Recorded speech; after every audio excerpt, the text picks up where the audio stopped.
I'm Eric Loy, and welcome to Eric Loy Interviews. On this podcast, we talk with folks from the VTuber community on their channels, their talents, their stories, where they come from, and their plans for the future. And we welcome Faunapup to the interview. Hi. Hello. Hey, thank you so much for coming on.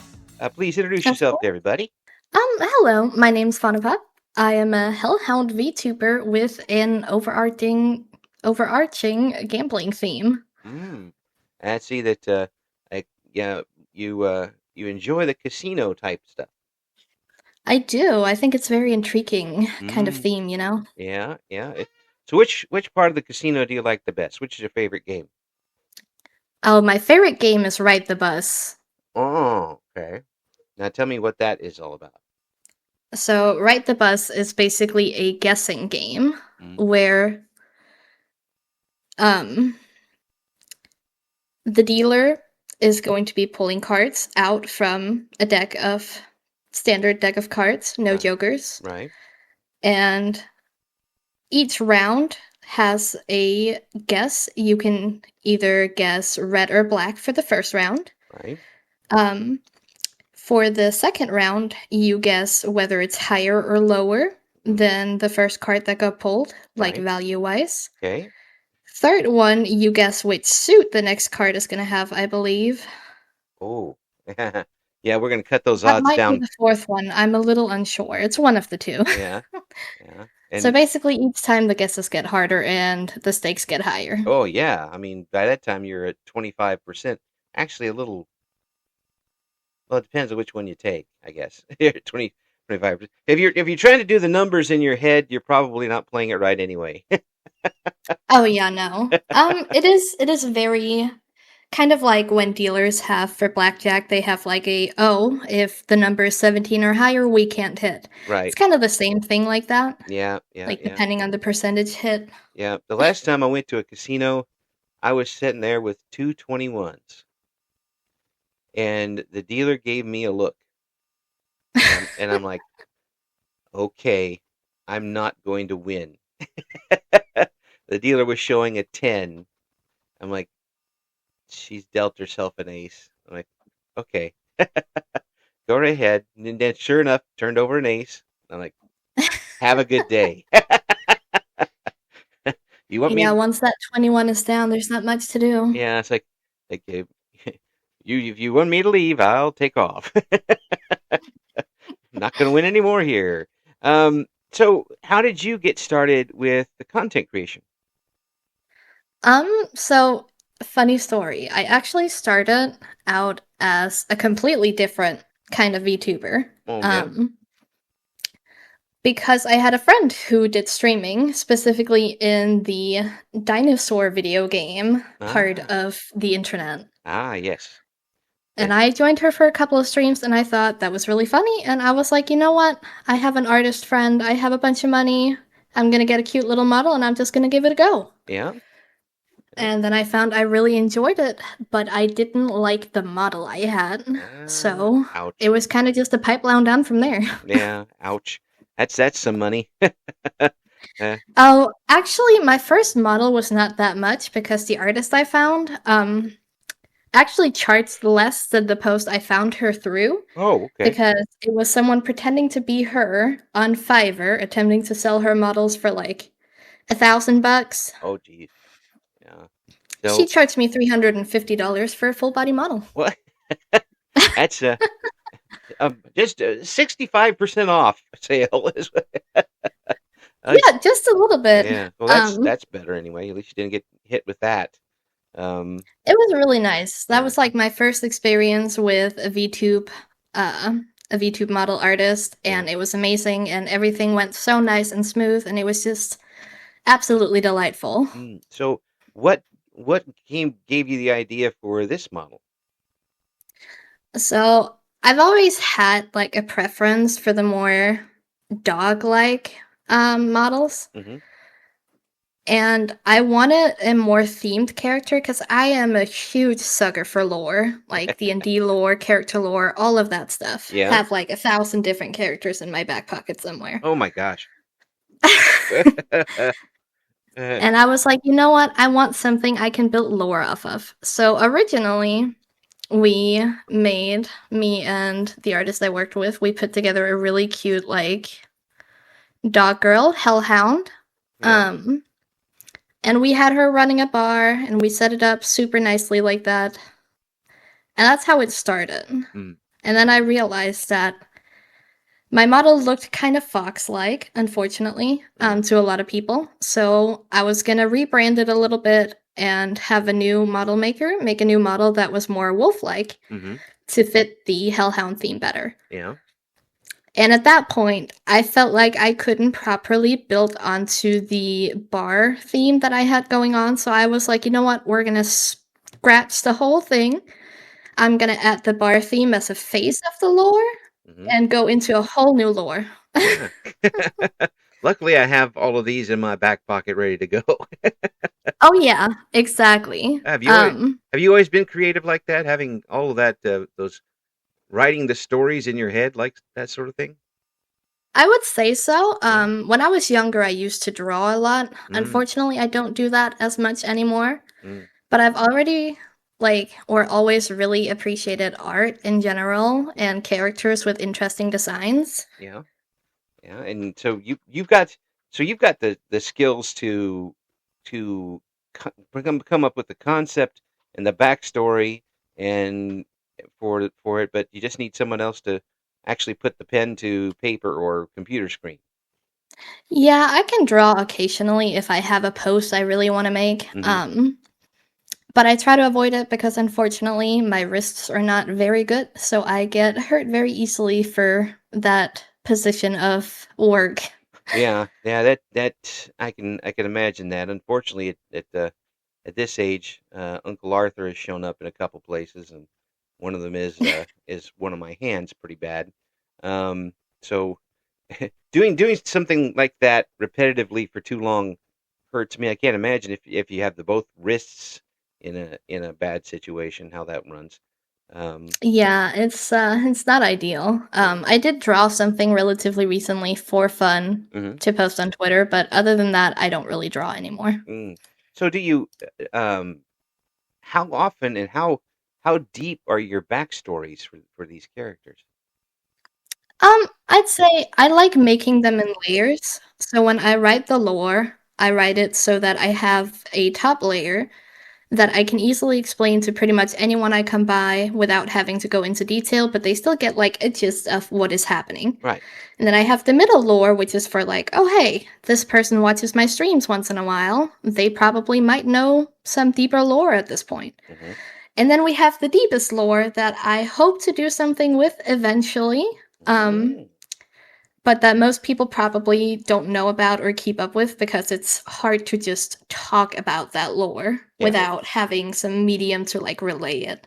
Oh yeah. But it's plus you get complex and there's relationships and things that you have to you know figure out. Those are things that are best read or experienced in a visual novel type of thing.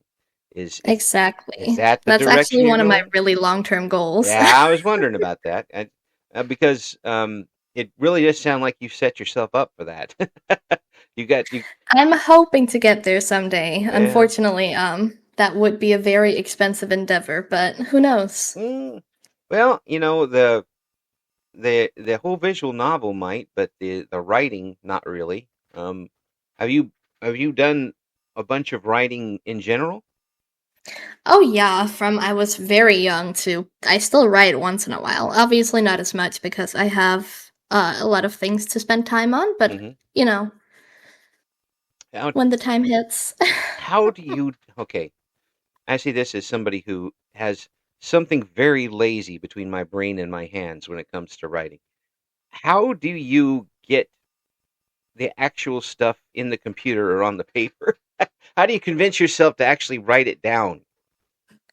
I think I personally have a really vivid imagination, so when I'm writing something, I actively see it happening in my head, Ah, which kind of makes it feel like I'm just watching a movie and like relaying the movie onto words. mm, So it makes it a lot easier for me.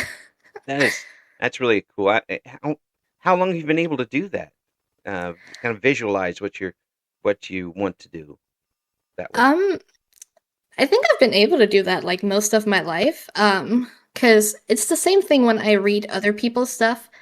Visualize the whole thing, like I see it happening, which also makes some movies really disappointing when I go to watch them after reading a book, unfortunately. I was But I was going to ask you something about that because people who there were a lot of times in the 70s especially where someone would we actually had books that came out before movies back then, folks. Not the other way around. Um, and people would read a book and then, oh, it isn't anything like the book. I'm disappointed. Um, so that for you, that would have be happening all the time, pretty much, I imagine. um, how do you mean? Well, I mean, for you, you've got such a vivid imagination that you've already created a better movie than whatever they're going to show on screen. Oh yeah. I struggled a lot with that reading the Harry Potter books and then watching the movies actually. Yeah. Well, it's one of those things, and when you enjoy it in the moment, and then you look back at it and like, why did they didn't just shoot him or kill him? I think if I was talking with my wife, I said, you know, Mrs. Weasley killed one of the top. So why didn't some of the better mages do that? Yeah, that's another thing a lot. If you're used to writing yourself, you will notice a lot of plot holes very easily, especially in movies, because they Mm. can't fit all the important info in there. Oh yeah, absolutely. Then all of a sudden, it's like, why? Why did that happen? If you're paying that much attention. But a lot of times these days I watch movies and I'm not looking at the details so much. Is that tough for you to do, given that imagination of yours? Partially also because I unfortunately grew up with my dad, and my dad is one of those type of people who can watch a movie for 5 minutes and then predict the ending exactly. Oh, And it is insanely annoying, and I've unfortunately picked up on that habit. Um, Luckily, I can keep it to myself for the most part. yes, but it's so disappointing. A little bit, yeah. It Yeah. feels if I find a movie where I don't predict the ending, I get very excited. And Is I do have a handful of movies like that, but it's not a lot of them. so what was one recently that actually shocked you with the ending? I don't know if there's one recently, but one of my absolute favorite movies is called The Uninvited, and it's a horror thriller. Mm. And trying to avoid spoiling the ending here, it has a really good plot twist that explains things that happen in the first part of the movie. So there's no like plot holes in it after they make that plot twist, but you don't see it coming. Ah, there you go. Yeah, that's a good way to describe it.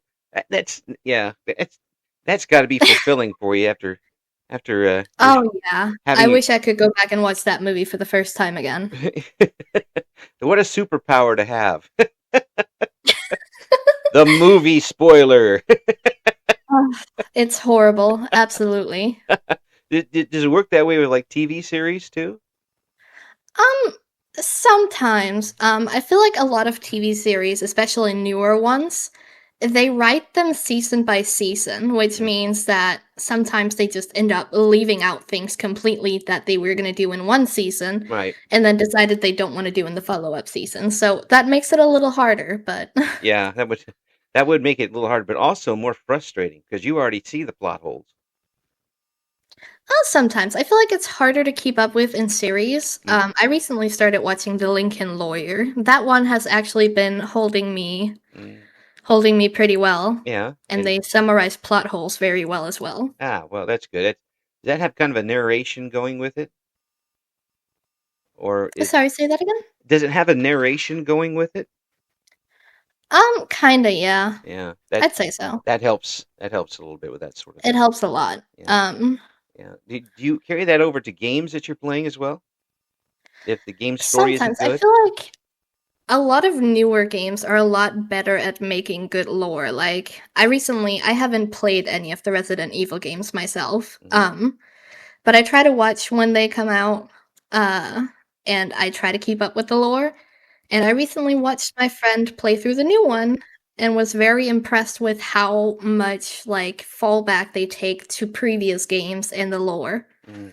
Yeah, it's always if they do it right, the callbacks are really cool. Um, Exactly. and if you just don't throw it in there just for and by the way, in episode 5 we did this, that sort of obvious thing, but it becomes obvious if you can sew it in the right way. Um, Yeah, I think the way that Resident Evil has done it this time is that they leave like little things for the lore hunting player, but mm, you could completely ignore it and still get like just enjoy playing through the story. So, is that going to be a game you're streaming eventually? Possibly. I do really want to play through the entire Resident Evil series, but I have a lot of games to catch up on that regard. How big is your backlog right now? Oh, let's see. We have at least all the Resident Evil games. We have the BioShock games, we have Doom, we have pretty much any game that's been popular for the past like 10 years. So, near infinite. Yeah, pretty much. I won't run out. Yeah, well, that's good anyway. You always have material to work with it. Oh, yeah. Yeah. Would you rather have a game with you on the stream, or have you done other types of streaming uh, as a I VTuber? try to stick to game streams because those are what I enjoy the most. Mm. I have recently picked up on just chatting streams, both with VR chat and just hanging out. Yeah. Especially since I got my new model. Hmm. Oh yeah. Well, I want to show that off as much as possible. Now that Exactly. you got it. Is it after a little time, being on the VTuber stage? Was that those chatting streams, was it comfortable for you, or did you have to kind of step out of your envelope a little bit? I think the hard thing about just chatting streams is that if you are a smaller VTuber, it can be really hard to feel like you have enough to talk about to keep a just chatting stream going for more than like an hour. Yeah. Um, I personally really like keeping like the first hour, hour and a half of my streams just chatting and then switching to a game for a while. Mm, Because that way it like mixes it up. You still get your little segment of just comfortable hangout, chatting, talk about what's new, mm, but you also don't feel like you run out of topics. And I feel like that's probably the way to go about it for smaller streamers. yeah. I mean, it's always your mileage will vary with stuff like that, but I think that it's a good basic thing to go with, because you always have that curtain to bring down, and you're not going to lose anybody while doing it, because they're there for watching you play the game in the first place. So you kind of it's the best of both worlds, I imagine, Exactly. that sort of thing. And you never feel, if you run out of topics 25 minutes in, you just go to the game early. That's all.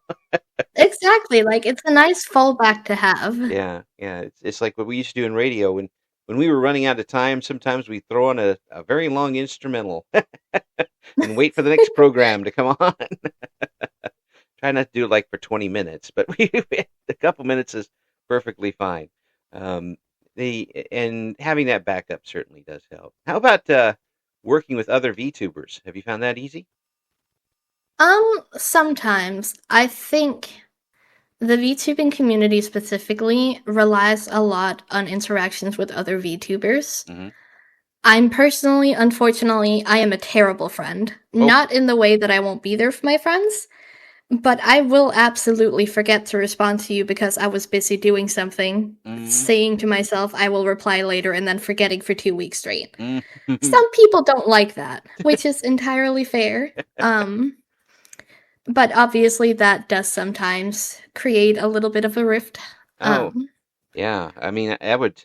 Well, I mean, it depends. Hopefully the person understands what's going on, um, and it knows it's not malicious. There's That's one of the reasons why I don't ever, while I schedule folks, um, I don't advertise that they're coming on, because then I've had folks now after a couple of years where it's been a year and a half since I originally scheduled them that I have them on, just because of life getting in the way for both of us. Um, so it's not fair to anybody else, and certainly not fair to the guest. Um, Oh, they canceled on me again. No, they don't need to know that.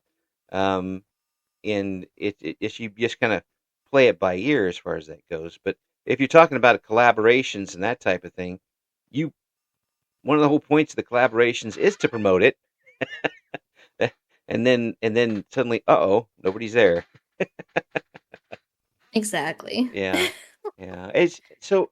How has streaming trickled over into your non-streaming life? Um, it hasn't really for me personally, Yeah. but I think it's because I never really separated those two a whole lot. I live alone. Hmm.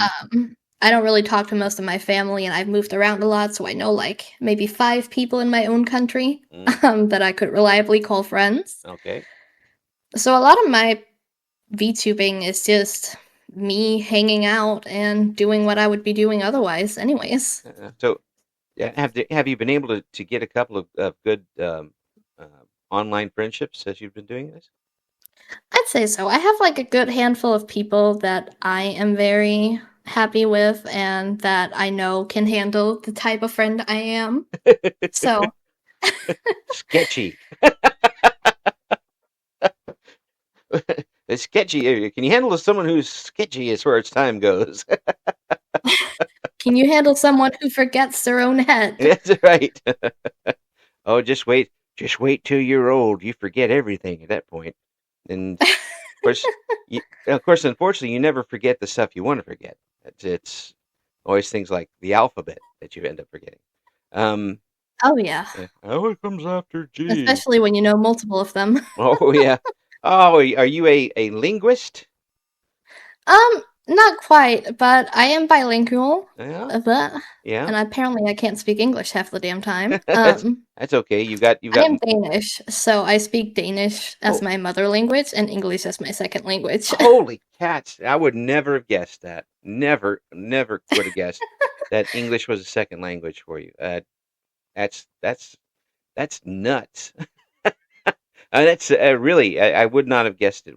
And it kind of shows how languages are treated in other countries besides mine, where people are actually, they don't just. When I was in school in the 70s and early 80s, it was you take a class, you don't remember any of it, and you you just try to get a good grade and keep going. But other countries actually care about that sort of thing in their school systems. Within reason at least, Yeah. I'd say. So in Denmark, they teach you English from like second grade, Hmm. and then German from like fourth grade on Ah, top of Danish. ah, So yeah. So how'd you do with German? not very good, but that is because I switched schools, and the private school I moved to had already been teaching German for 2 years by the time I got there. So, Yeah. Well, at least you got out of that one. oh yeah, Yeah. I got to skip that exam entirely. That was great. Yes.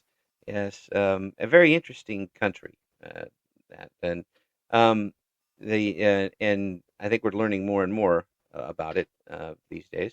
Uh, for you, where you're at, is it tough to get um, folks to collaborate with you who are there up in your time zone and are do you put together the collaboration or do you wait for somebody else to do it for you? So, I don't collaborate a whole lot, Mm, mostly because I'm really picky about making sure, first of all, that I'm comfortable with the person, right. making sure, second of all, that my community will enjoy the person. Hmm. And then on top of that, thirdly, I need to make sure that it's a person I can be upfront with and be honest with if I maybe didn't have as much fun as I thought I was going to do. Mm, yeah, So that makes sense. it's a lot of like picking, and then there's the time zone stuff. Yeah, yeah. Time zones are always fun.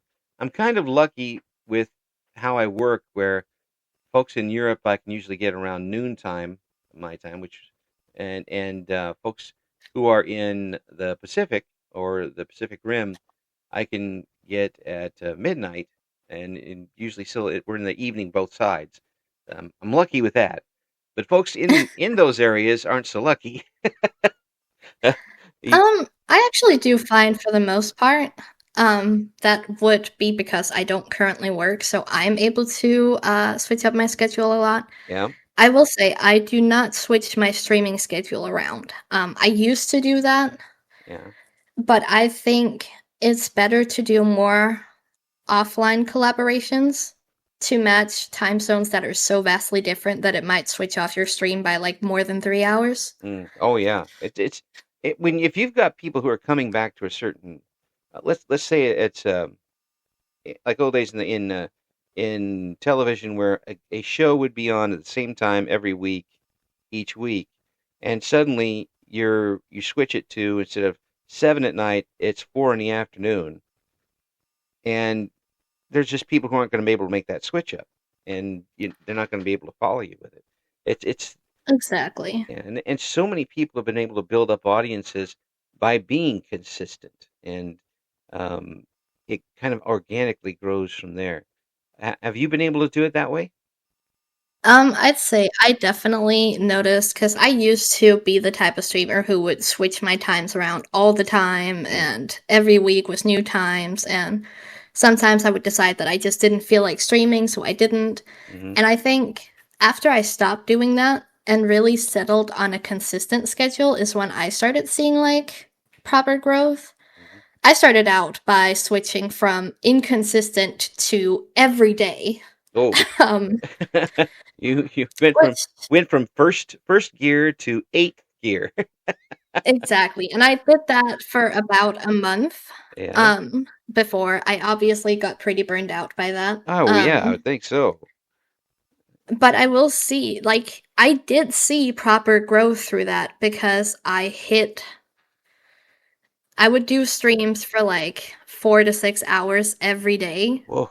and I did see growth, but unfortunately, that did kinda fall apart a little bit because I was sticking to 1 game, Oh yeah, which was, like, kinda my niche game for a while. I used to be a Dead by Daylight streamer, yeah. and Or then I realized that I actually wasn't happy streaming Dead by Daylight every single day for 6 hours. yeah, that would be a little rough. Yeah.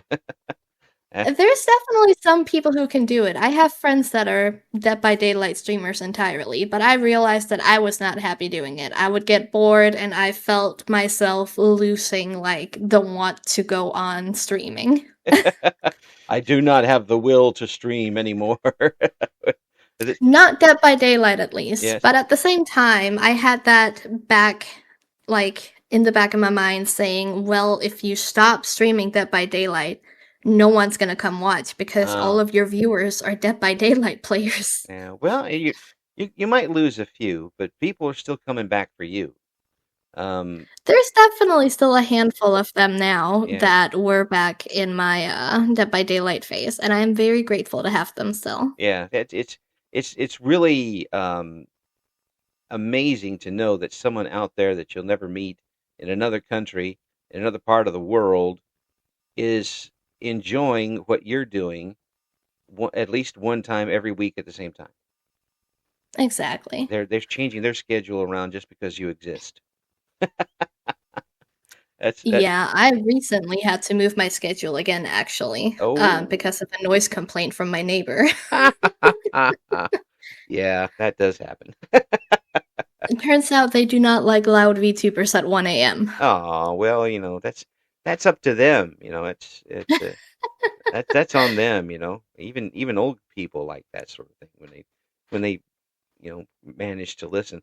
I've enjoyed watching VTubers before we even started interviewing, and knowing that the backgrounds are so different and the talents they have are so different is just mind blowing to me. When you have watched other VTubers, have you noticed that too? That the differences in backgrounds and talents? Like, are we talking in their backgrounds? Yeah, yeah. When you're watching. Oh, yeah, like, I mostly try to stick to watching my friends, and while I have a lot of, like, VTuber friends and mutuals that I watch, Hmm it's only a handful of them I, like, actually talk in depth with, but it's so interesting knowing that one of my friends does, um, casino related work, and another friend is actually a chef, and a whole nother friend does something that is completely the opposite of their actual VTuber model setup. And it's so interesting to me to see how different that is. And everybody who is doing it has got this as a bind, whether uh, they're using this particular medium to express themselves and get that creativity out. If you didn't have this medium now, with all the creativity you obviously have, what would you be doing with it? I don't actually know. I really wanted to become a writer for a while. Hmm. I've had so many different job dreams. Like I've wanted to be a butcher, I've wanted to be a blacksmith, like all of those like hands-on things. Yeah. Unfortunately, I can't do a lot of those because I have a disease that kind of messes with my energy levels, and a lot of these are up early, hard intensive work. Yeah. Yeah. I would, I would say so. Especially the butcher one would be a little off for me. I don't know if I could do something like that. Um, Yeah, I really wanted to be a butcher, but didn't work out like that, unfortunately. Still know a lot about meat, though. yeah. Well, that's good. Anyway, I mean, you you could always be an amateur butcher. Butchering from my home office. That's right. Just to have a room. They used to do that over here. They used to have entire rooms where they'd hang what they'd go out for hunting. Usually deer around here. Um, we have so many deer. Would you like some deer? We have plenty of deer. Just come and That's like the one animal we actually have in Denmark. yeah. Oh well, perfect. We actually had in this area of the U.S. when I was growing up, you couldn't see any deer. They were almost hunted out in this area, and now they're eating your flowers in the morning when you wake up and getting chased by cats. There's so many of them out here. It's crazy. But um, so have you got any goals that you've set yourself up for on as a VTuber at this point? Well, so I used to have like a lot of really big goals. Now I was pushing a little hard for them, Mm-hmm. which in return burned me out. So now I'm setting small goals as I go. Mm-hmm. Like my goal of finishing this model that I just got. That was my first small goal of the year, Mm-hmm. and I did it. So Yes. that's one goal down. Yes. Yes. In 9 months to go. Oh yeah. Yeah. So my overall goals right now is just to keep being consistent and hopefully start focusing more on some short form content on other platforms. Yeah. Yeah. Will you use that as are you going to record different things for it, or are you going to use stream video for that? I'm not entirely sure because the big issue with having a really lore heavy character is that it can be really hard to go out of your way and create content that doesn't revolve around your character. Mm-hmm. Like if I ask a casino themed VTuber go out and start making TikTok shorts about horror stories, Uh, like it feels like it's kind of off brand, you know? yeah. I don't know. Some casino experiences are horror stories. That is true. Quite a few of them actually. Yeah. I once saw a guy come up and it was at a restaurant, and restaurants a lot of them have casino machines here, and he took $400 and because I'm watching him, I'm like, what in the world is he doing? He got up to $800 very quickly, and then managed to lose all of it. Ooh. Just kept putting. He wasn't even looking at what was coming up on the machine. Just like, are you really enjoying this? I mean, that is a strategy, I suppose, Yeah, but it certainly is. If you want to try that strategy, just give the money to me, and you'll have the same thing happen. I'll I'll do a bad impression or something for you. ring, ring, ring, you Yeah, lose. yeah. Here's my Ronald Reagan. Okay, now give me money. Um, it it's it's I enjoyed the slots when I was on there. I it was closest to a video game for me. And I grew up as an arcade kid. I went to a lot of arcades in the 80s where we had the you know coins in the machine and played Donkey Kong type of thing. So I enjoyed that more than anything else. Have you been to a lot of casinos before? Not a lot. We unfortunately don't have a lot of them in Denmark because the gambling rules are extremely strict here. Mm. I did manage to go to an American casino though, Oh yeah. once because I was dating a guy from America who happened to work as a dealer in a casino. Ah, well, you got to learn all the tricks then. I got to learn a bunch of them. Yes, yes, and I imagine there are some that we are not supposed to know about. I wouldn't know. And we tried to avoid talking too much about it beyond, oh hey, a guy got kicked out of the casino today. There are lots of ways to do that. There are lots of ways to do that, Yeah, and it was a different one every time. yeah, yeah. Just let's try number 5C. We'll use that plan to get rid of this one. Um, would before you were streaming, have you ever um obviously you've been creative for a long, long time, but have you ever taken that and used it on stage before and shown other people your creativity? Um, I think the closest I've gotten to being more on the professional side of creativity was when I was an article writer and translator for a while. Mm, okay. But Did were you did you translate directly as the, word for word, or did you kind of summarize as you were translating?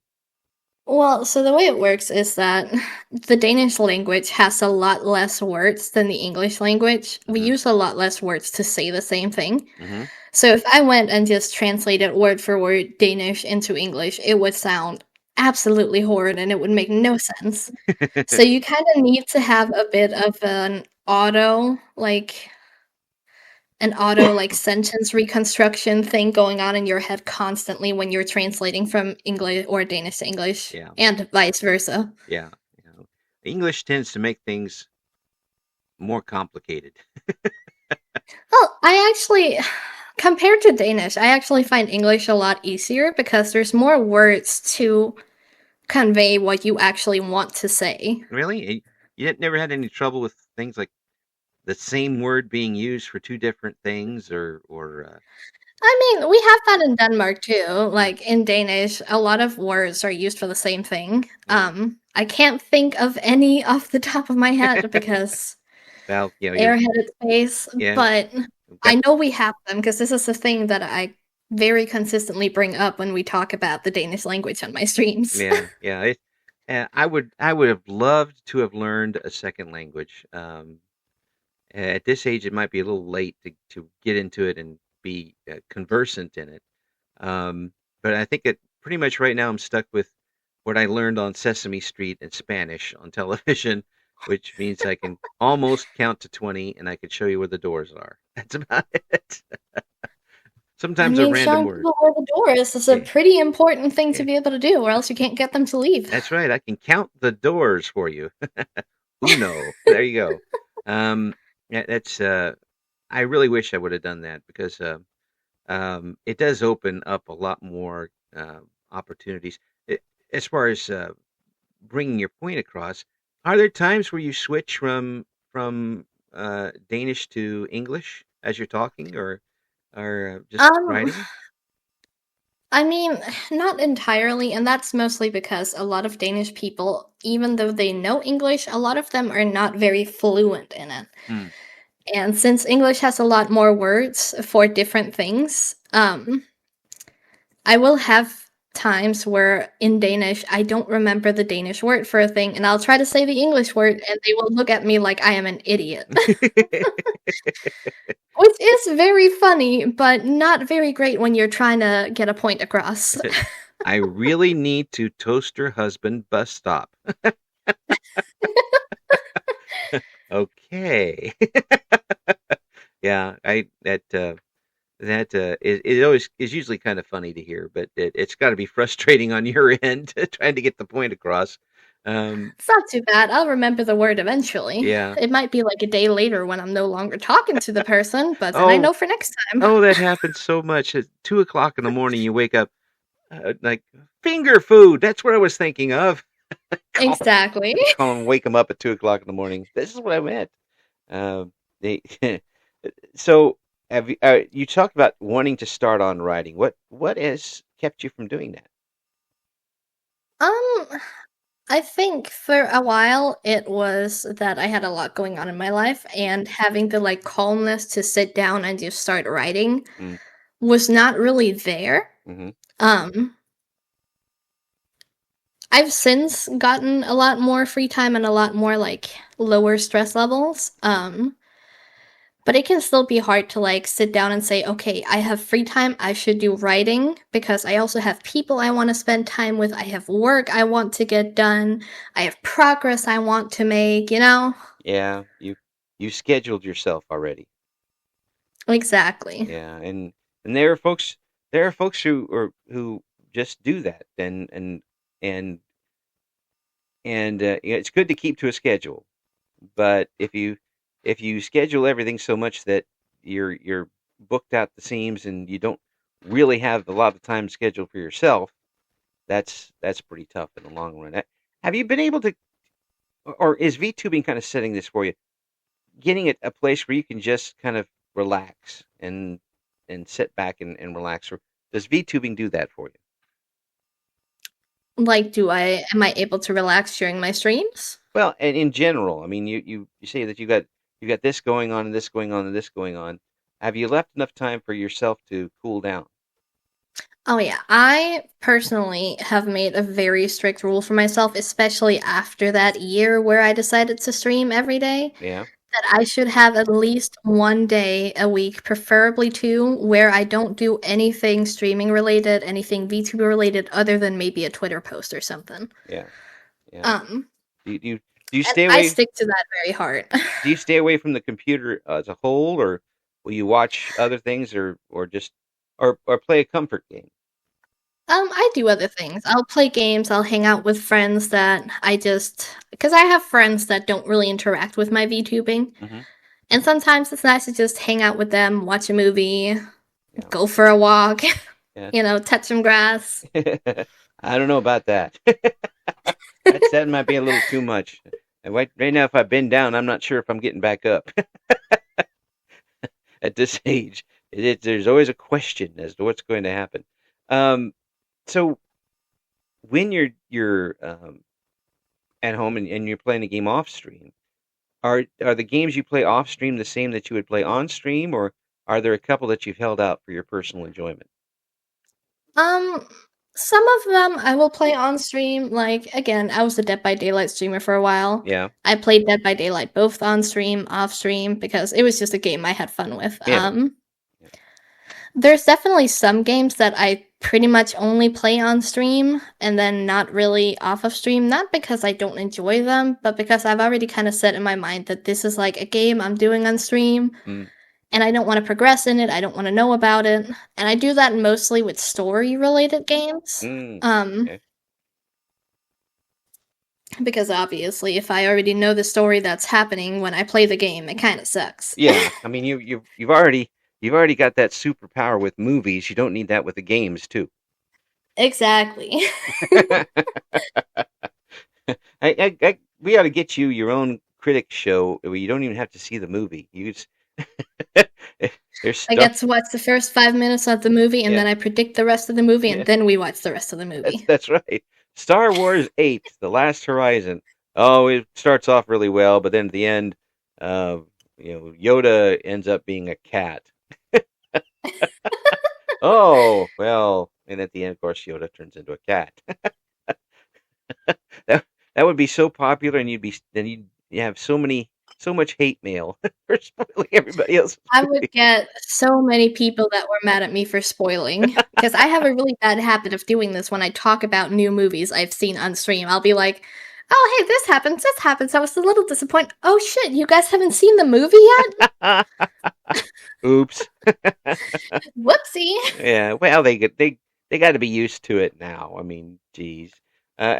I I, I tried to give a little, "Hey, spoiler warning, I'm yeah, gonna talk about this game now, and yeah, I will forget that I'm talking about a game that people haven't played." yes. It just came out, and if you do this, you just go right to the final boss, and you're done. Oh, okay. Thank you. You get that reputation, the spoiler. They, with folks on the chat and interacting with the chat, have you been able to get them involved in some of the games that you play, or is it still mostly for you having an audience rather than interacting with them as you're playing the game?